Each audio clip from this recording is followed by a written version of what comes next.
15 আগষ্টৰ দিনা গৌৰৱ কঢ়িয়াই আনিলে ৰচনা প্ৰতিযোগিতাত ফাৰিহা ইছলামে। আন্তঃজিলা ৰচনা প্ৰতিযোগিতাত উজলিল নগাঁও জিলাৰ জুৰিয়া থানাৰ অন্তৰ্গত গৰিয়া কাৱৈমাৰী গাঁৱৰ চাহাদুল ইছলামৰ ছোৱালী ফাৰিহা ইছলাম। কৰ্মসূত্ৰে মা ৰাহিলা খাতুন আৰু দেউতা চাহাদুল ইছলাম নগাঁও চহৰৰ মাজমজিয়াৰ মোল্লাপট্টিত বাস কৰে। ফাৰিহা ইছলাম নগাঁও চহৰৰ এখন শিক্ষানুষ্ঠানত এছ.টি. বনিফাইচ হাইস্কুলত বৰ্তমান ক্লাছ 9ম শ্ৰেণীত অধ্যয়ন কৰি আছে। অতি আনন্দৰ বা গৌৰৱৰ বিষয় নগাঁও জিলাৰ লগতে অসমবাসীৰ উক্ত 15 আগষ্টৰ দিনা ৰচনা প্ৰতিযোগিতাত ফাৰ্ষ্ট বঁটা লাভ কৰি গৌৰৱ কঢ়িয়াই আনিছে অঞ্চলবাসীৰ লগতে অসমবাসীৰ বাবে। সেইদিনা উক্ত বঁটা বিতৰণী অনুষ্ঠানত উপস্থিত আছিলে নগাঁও জিলাৰ স্বাস্থ্য মন্ত্ৰী কেশৱ মহন্ত ডাঙৰীয়াৰ লগতে উপস্থিত আছিলে জিলা উপায়ুক্ত দেৱাশীষ শৰ্মা আৰু নগাঁও জিলাৰ আৰক্ষী অধীক্ষক। নগাঁৱৰ পৰা মুজাম্মেল খানৰ ৰিপৰ্ট, নিভাজ অসম লাইভ।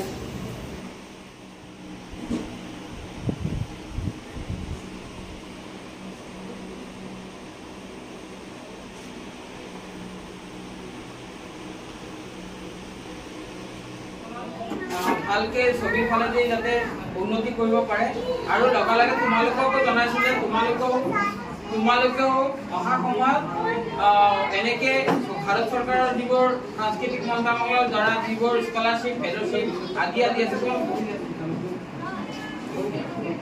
তো আদিত অংশগ্ৰহণ কৰিব পাৰিবা। ঠিক আছে, তো আমাৰ এই দুয়োগৰাকী ছাত্ৰীৰ কাৰণে তোমালোকে এটা হাত চাপৰি হৈ যাব লাগে না। আমি সকলোৱে শুভেচ্ছা জনাইছো। ইয়াতে ফাৰিহাৰ পিতৃ আছে, মাতৃ আছে আৰু জন্নাতৰ মাতৃ আছে, গতিকে সকলোকে শুভেচ্ছা জনাইছো। আৰু তোমালোকৰ কাৰণে সৰুকে কিবা এটা আনিছে, চকলেট লাগিব নেকি? লাগিব চকলেট? এতিয়া খাবানে ঘৰলৈ লৈ যাবা?